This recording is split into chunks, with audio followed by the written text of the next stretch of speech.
وبرکاتہ۔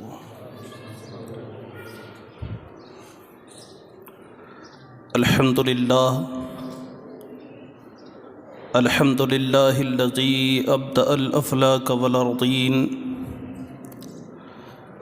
والصلاة والسلام على من كان نبيا وآدم بين الماء والطين، وعلى آله وأصحابه وأزواجه وذرياته وأهل بيته أجمعين، أما بعد، فأعوذ بالله من الشيطان الرجيم، بسم اللہ الرحمن الرحیم۔ وقال ربكم ادعوني استجب لكم، آمنت بالله صدق الله العظيم، وصدق رسوله النبي الأمين الكريم، ونحن على ذلك لمن الشاهدين والشاكرين، والحمد للہ رب العالمین۔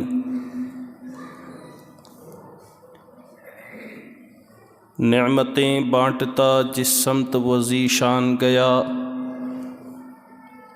ساتھ ہی منشی رحمت کا قلم دان گیا، لے خبر جلد کے غیروں کی طرف دھیان گیا،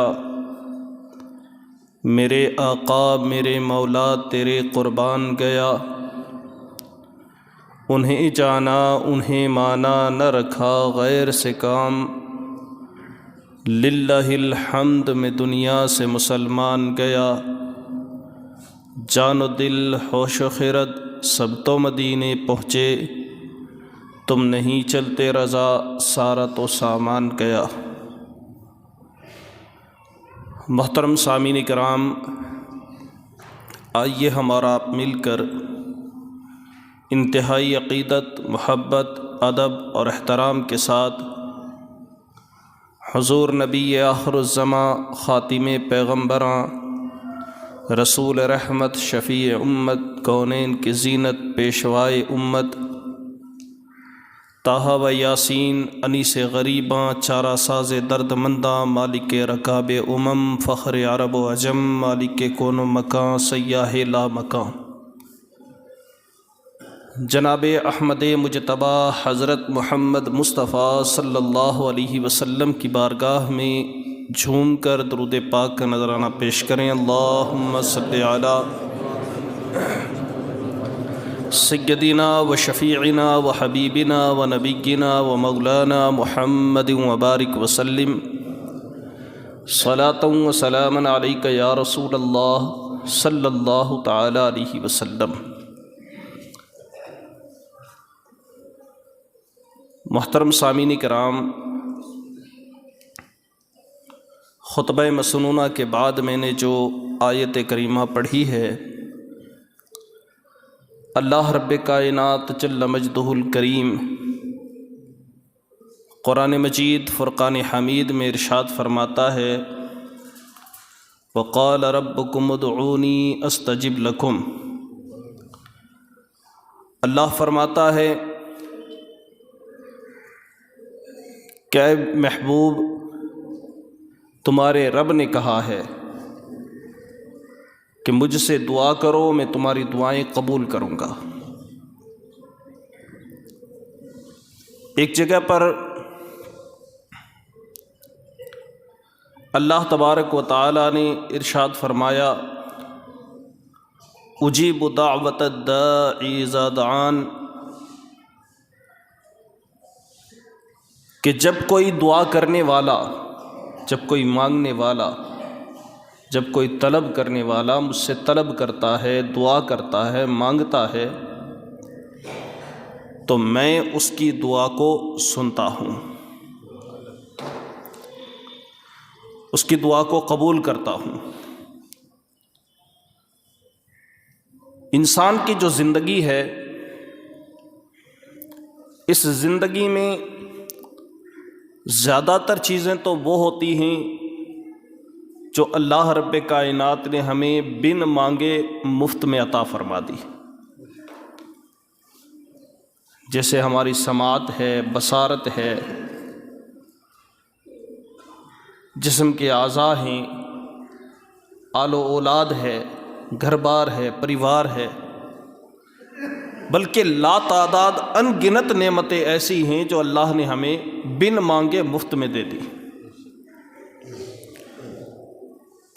کچھ نعمتیں وہ ہوتی ہیں جو انتظار کے بعد ملتی ہیں، اور کچھ چیزیں وہ ہوتی ہیں جو جن کی تقدیر، جن کا مقدر اس بات پر منحصر ہوتا ہے کہ بندہ مانگے گا تو ہی ملے گی، بندہ اللہ کی بارگاہ میں دعا کرے گا تو ہی میسر آئے گی۔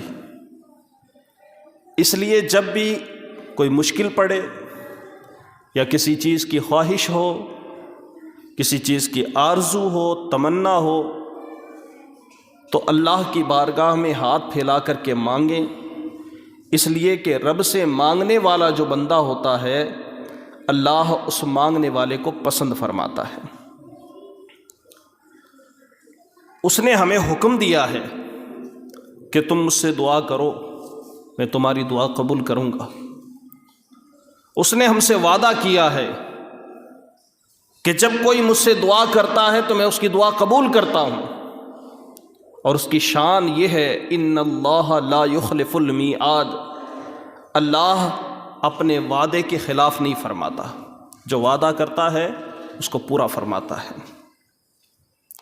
جب اس نے وعدہ کر لیا ہم سے کہ مجھ سے مانگو میں تمہیں دوں گا،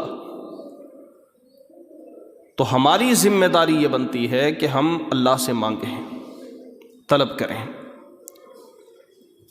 اب اکثر و بیشتر یوں ہوتا ہے، ہماری شکایت ہوتی ہے یا ہمارا شکوہ ہوتا ہے یا ہمارے دل کا درد ہوتا ہے جس میں کہیں نہ کہیں مایوسی جھلکتی ہے کہ دعائیں تو ہم ہر بار کرتے ہیں، مل تو نہیں جاتا، ساری چیزیں عطا تو نہیں ہوتی،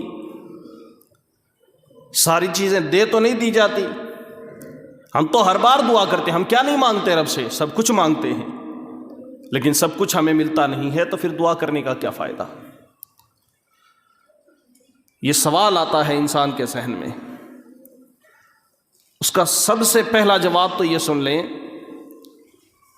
کہ اللہ رب کائنات ہمارے حال کو، یعنی بندے کے حال کو خود بندے سے بھی زیادہ بہتر جانتا ہے۔ وہ جانتا ہے کہ اس کے حق میں کیا بہتر ہے کیا نہیں ہے، وہ جانتا ہے، اسے پتہ ہے۔ ہمیں نہیں پتا کہ کل ہمارے ساتھ کیا ہونے والا ہے، لیکن اللہ کو معلوم ہے، اس کے علم میں ہے، اس کی قدرت میں ہے۔ تو اللہ کو معلوم ہے میرے بندے کے حق میں کیا بہتر ہے۔ اب بندہ بعض دفعہ وہ چیز مانگ لیتا ہے جو اس کے حق میں بہتر ہوتی نہیں ہے، تو پھر دعا کا کیا فائدہ ہوا؟ تو حدیث پاک میں ہے، اللہ کے نبی صلی اللہ علیہ وسلم نے ارشاد فرمایا کہ بندہ جب دعا کرتا ہے اور وہ دعا اللہ کی بارگاہ میں قبول نہیں ہوتی، یعنی وہ دعا کی مراد جو ہوتی ہے وہ نہیں ملتی اگر، تو بندے کو مایوس نہیں ہونا چاہیے کہ اس دعا کو، اس طلب کی ہوئی چیز کو، اس التجا کو اللہ تبارک و تعالیٰ آخرت کے لیے تمہارے لیے جمع کر دیتا ہے۔ وہ دعا آخرت کے لیے جمع کر دی جاتی ہے۔ یہاں تم نے مانگا کہ فلاں چیز مجھے چاہیے، اب ہمارے حق میں بہتر نہیں تو اللہ تعالیٰ ہمیں نہیں عطا فرماتا، یا اس کا وقت نہیں ہے تو نہیں عطا فرماتا، تو پھر اللہ تعالیٰ اس دعا کو آخرت کے لیے جمع فرما دیتا ہے، اور پھر اس دعا کے بدلے میں کل بروز قیامت ایسا صلہ دیا جائے گا، ایسا بدلہ دیا جائے گا کہ بندہ تمنا کرے گا کہ اے کاش دنیا میں میری کوئی دعا قبول نہ ہوئی ہوتی تو آج مجھے یہ صلہ مل جاتا، آج مجھے یہ بدلہ مل جاتا۔ اس لیے مایوس نہ ہوا کریں کہ ہماری دعائیں رد ہو جاتی۔ علماء کرام فرماتے ہیں کہ دعا کی کئی صورتیں ہوتی ہیں، آپ اس کو غور سے سنیے گا۔ بندہ جب دعا کرتا ہے تو اس کی قبولیت کی کئی صورتیں ہوتی ہیں۔ مثال کے طور پر ایک شخص کے یہاں بیٹا نہیں ہوتا، وہ دعا کرتا ہے اللہ مجھے بیٹا عطا فرما، اب اس کے مقدر میں بیٹا نہیں ہے یا اللہ تعالیٰ اسے بیٹا دینا نہیں چاہتا، اب یہ دعا کر رہا ہے تو حدیث پاک کی روشنی میں علماء نے یہ نتیجہ اخذ فرمایا ہے کہ یا تو اس دعا کو آخرت کے لیے جمع کر دیا جاتا ہے، یا اس دعا کے بدلے میں اللہ تعالیٰ اس چیز سے بہتر دوسری چیز عطا فرماتا ہے جو اپنی دعا میں مانگ رہا ہوتا ہے۔ یعنی بندہ دعا میں جو کچھ مانگ رہا ہوتا ہے، اب وہ چیز بہتر نہیں ہے تو اللہ تعالیٰ اس کے بدلے میں کوئی دوسری بہتر چیز عطا فرما دیتا ہے، یا اللہ رب کائنات اس وقت تک کے لیے موقوف کر دیتا ہے جب تک اس بندے کے حق میں وہ چیز بہتر نہ ہو جائے۔ تو اس طریقے سے اس کی دعا کو جو ہے مؤخر کر دیا جاتا ہے، یا پھر یہاں تک فرمایا گیا ہے کہ دعا اگر قبول نہیں ہوتی تو اس کے بدلے میں اللہ تبارک و تعالیٰ بندے کے گناہ معاف کر دیتا ہے، وہ دعا اس کے گناہوں کا کفارہ ہو جاتی ہے، وہ دعا اس کے گناہوں کا صلہ اور بدلہ ہو جاتی ہے، اور اللہ تبارک و تعالیٰ اس دعا کے بدلے میں اس کے دوسرے گناہ معاف کر دیتا ہے۔ البتہ کسی بھی صورت میں ہماری مانگی ہوئی دعا رد نہیں ہوتی، ہماری طلب کی ہوئی چیز اللہ کی بارگاہ میں یہ رد نہیں ہوتی، اس لیے مانگنا ہمارا کام ہے، ہم زبردستی نہ تو لے سکتے ہیں نہ ہماری قدرت ہے، بس مانگنا ہمارا کام ہے، کہ ہمارا کام ہے صدا کرنا، ہمارا کام ہے مانگنا، اب دینا نہ دینا یہ اللہ کی مرضی ہے، لیکن دعا محبوب عبادت ہے۔ اللہ کے نبی نے فرمایا الدعاء مخ العبادہ، دعا عبادت کا مغز ہے۔ اللہ کے نبی صلی اللہ تعالیٰ علیہ وسلم کی حدیث پاک کی روشنی میں علماء نے یہاں تک تحریر فرمایا ہے کہ حضور دنیا میں تشریف لائے تو حضور نے سب سے پہلی جو عبادت کی وہ عبادت کا نام دعا ہے۔ دنیا میں حضور تشریف لائے پہلی عبادت دعا ہے۔ کیسے؟ جب آپ تشریف لائے تو آپ نے سر کو اللہ کی بارگاہ میں رکھا اور رب حب لی امتی کی صدائیں بلند فرمائی، اے اللہ میری امت کو میرے حوا کر دے۔ یہ دعا ہی تو تھی، دنیا میں آتے ہی پہلی عبادت حضور نے جو فرمائی وہ دعا تھی، اور عرش پر تشریف لے گئے تو وہاں بھی دعا فرما رہے تھے، جب قبر میں آپ تشریف لے گئے تو وہاں بھی دعا فرما رہے تھے، اور جب اللہ تعالیٰ محشر میں لواء الحمد کا تاج اپنے نبی کو عطا فرمائے گا وہاں بھی میرے مصطفیٰ دعا فرما رہے ہوں گے، دعا مانگ رہے ہوں گے، اور ہر جگہ دعائیں مانگی حضور نے۔ بلکہ بدر میں جب 313 صحابہ کو لے کر کے نکلے میرے مصطفیٰ، تو 313 صحابہ ایسے تھے جن کے پاس ظاہری اسباب نہیں تھے، ٹوٹی تلواریں، ان کے پاس میں چند زرہیں، کچھ گھوڑے، باقی پیادے، اور ان کو لے کر کے بس حضور تشریف لے گئے۔ اب جب تشریف لے گئے میرے مصطفیٰ تو سامنے 1000 کا لشکر جرار ہتھیاروں سے لیس، اور ظاہری حالات اسے بتاتے تھے کہ آج دنیا سے مسلمان مٹ جائیں گے، لیکن حضور نے وہاں دعا کرنا شروع کر دی، اور دعا کی تو ایسی دعا کی جسے کہتے ہیں کہ ناز والی دعا فرمائی۔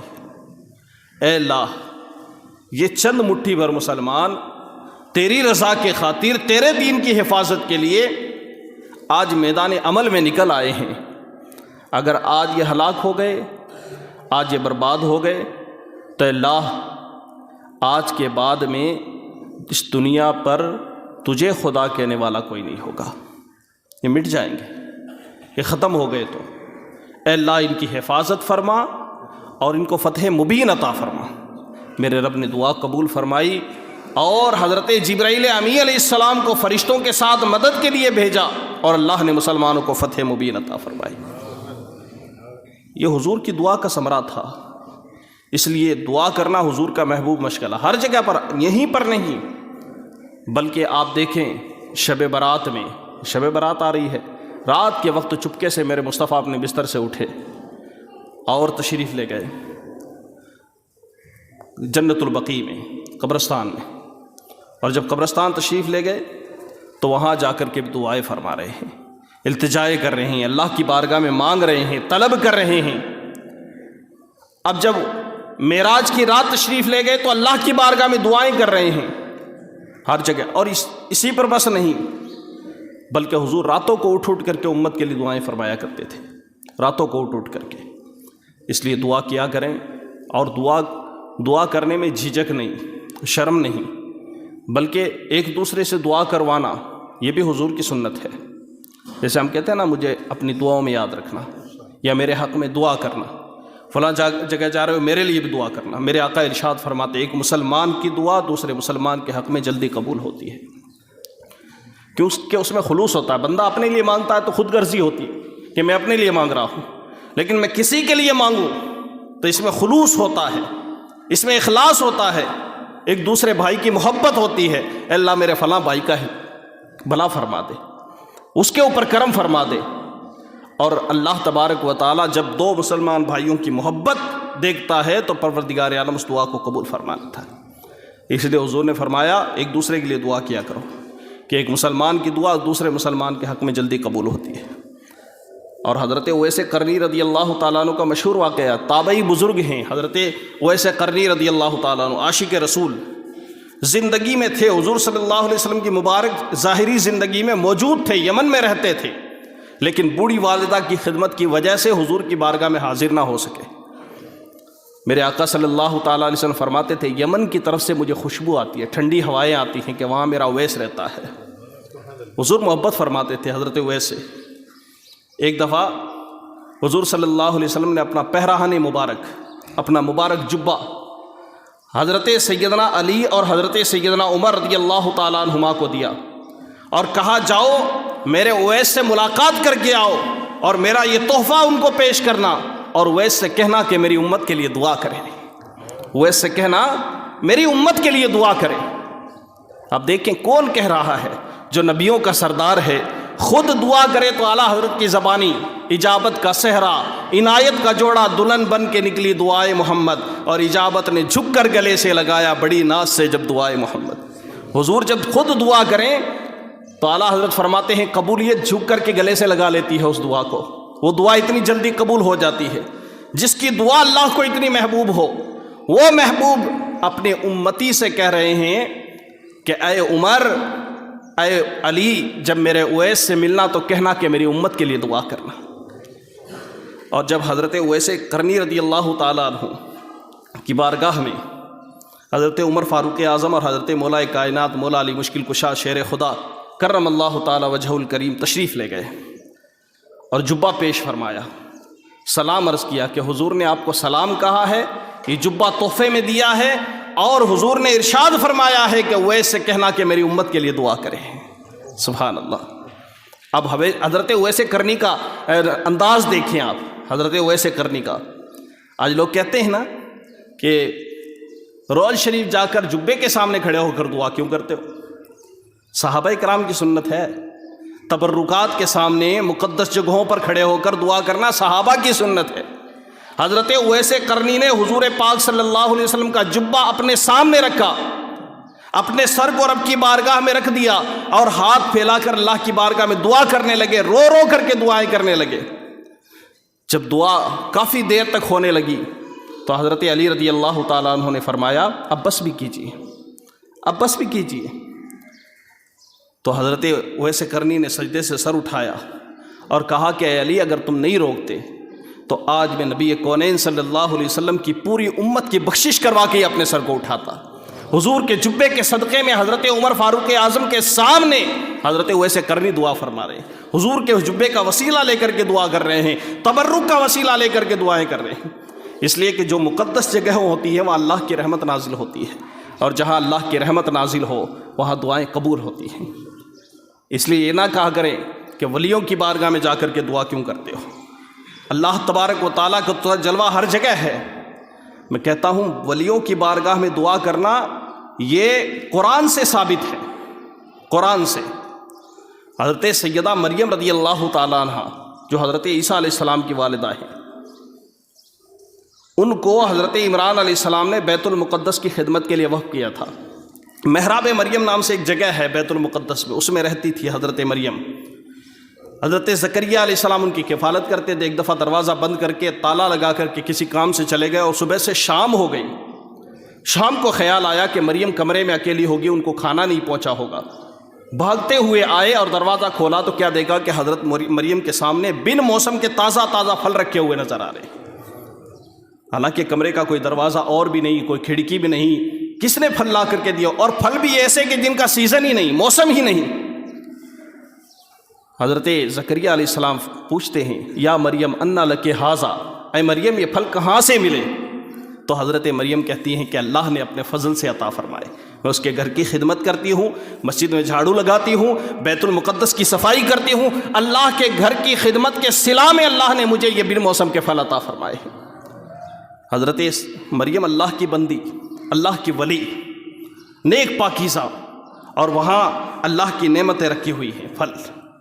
جب حضرت زکریا علیہ السلام نے دیکھا کہ مریم کو بن موسم کے پھل مل گئے، تو میں بوڑھا ہو چکا ہوں، میری عمر 80-90 سال سے تجاوز کر چکی ہے، عادتاً اس عمر میں اولاد نہیں پیدا ہو سکتی، اور مجھے بھی اللہ نے اولاد نہیں دی، اس کی حکمت ہے، لیکن چونکہ وہ قادر مطلق ہے، وہ جب بن موسم کے پھل دے سکتا ہے، بن موسم کے جب پھل دے سکتا ہے مریم کو، تو کیا مجھے بن عمر کے اولاد نہیں دے سکتا؟ میری عمر گزر گئی تو کیا ہوا؟ اللہ کی رحمت تو ختم نہیں ہوئی۔ جب دیکھا تو جوش بندھا اور دعا کی اللہ کی بارگاہ میں۔ کیا دعا کی؟ اے اللہ مجھے نیک اولاد عطا فرما، مجھے پاکیزہ اولاد عطا فرما۔ حضرت مریم کے پاس میں کھڑے ہو کر کے دعا کی۔ حضرت زکریا علیہ السلام نے، دعا کرنے والے اللہ کے نبی ہیں، اور جس کے سامنے کھڑی ہو رہے ہیں وہ حضرت مریم اللہ کی ولیہ ہیں۔ اللہ کے نبی وہاں کھڑے ہو کر کے دعا کر رہے ہیں۔ کیا کر رہے ہیں؟ دعا کر رہے ہیں، رب ہب لی من لدنک ذریۃ طیبہ انک سمیع الدعاء۔ اے اللہ اپنی جانب سے پاک اولاد دے دے، بے شک تو دعاؤں کا سننے والا ہے، تو دعاؤں کا قبول کرنے والا ہے۔ اے اللہ میری دعا قبول کر لے۔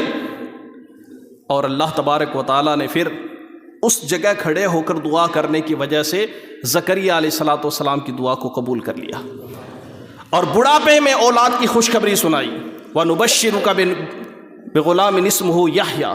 اللہ تعالیٰ فرماتا ہے ہم ایسے بیٹے کی خوشخبری سناتے ہیں جس کا نام یحییٰ ہوگا، وہ اللہ کا نبی ہوگا۔ اے زکریا ہم تجھے بیٹے کی خوشخبری سناتے ہیں۔ کیا پتہ چلا؟ نیک بارگاہوں میں جا کر، اچھے لوگوں کی صحبت میں جا کر، تبرکات کی جگہوں پر جا کر دعائیں کرنا، التجائیں کرنا، یہ کوئی نئی بدعت اور نیا طریقہ نہیں ہے، بلکہ یہ قرآن مجید سے بھی ثابت ہے اور ہمارے اسلاف کے طریقے سے بھی ثابت ہے۔ اس لیے ایسی پاکیزہ جگہوں پر جا کر کے دعائیں کرنی چاہیے۔ جہاں اللہ کی رحمت نازل ہو وہاں دعائیں قبول ہوتی ہیں، اور دعا کرنے کا بھی ایک طریقہ ہوتا ہے۔ مانگیں اس انداز میں مانگیں، اس انداز میں مانگیں کہ میں جو مانگ رہا ہوں میرا رب دے ہی دے گا مجھے، یقین کے ساتھ، کامل یقین کے ساتھ جب بندہ مانگتا ہے تو اللہ قبول فرما لیتا ہے۔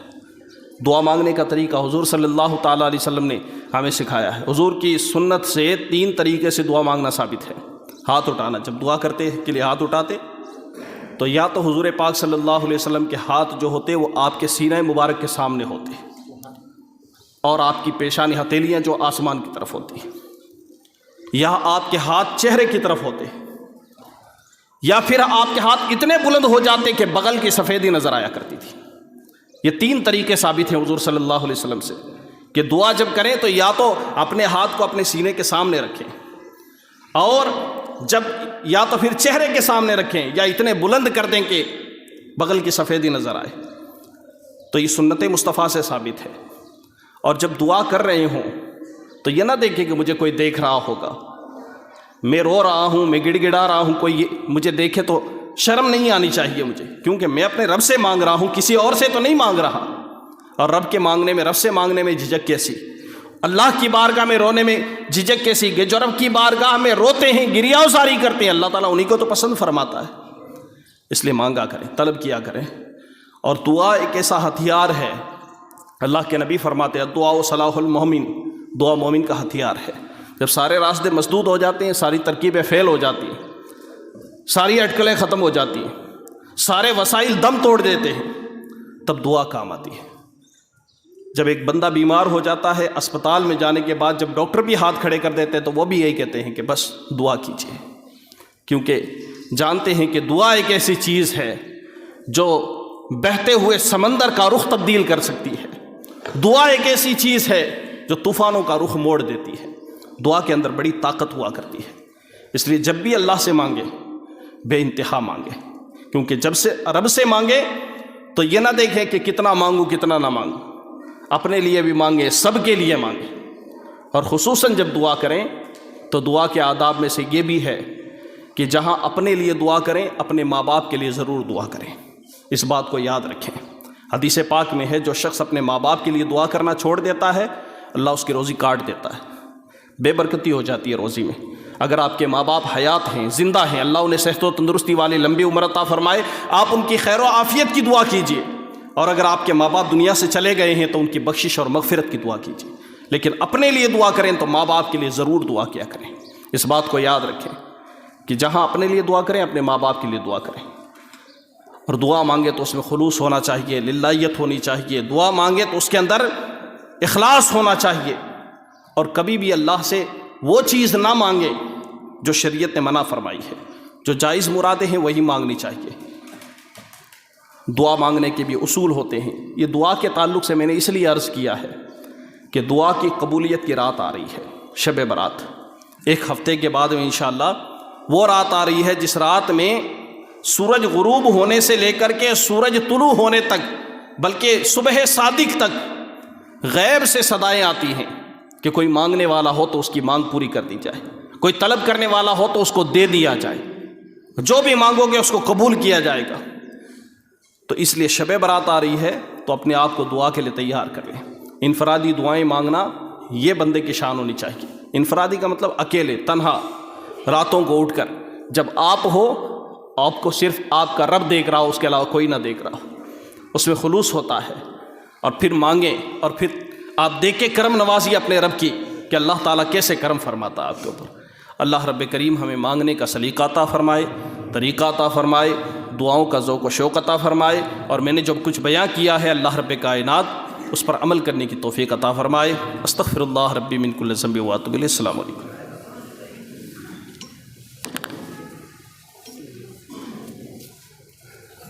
برکاتہ۔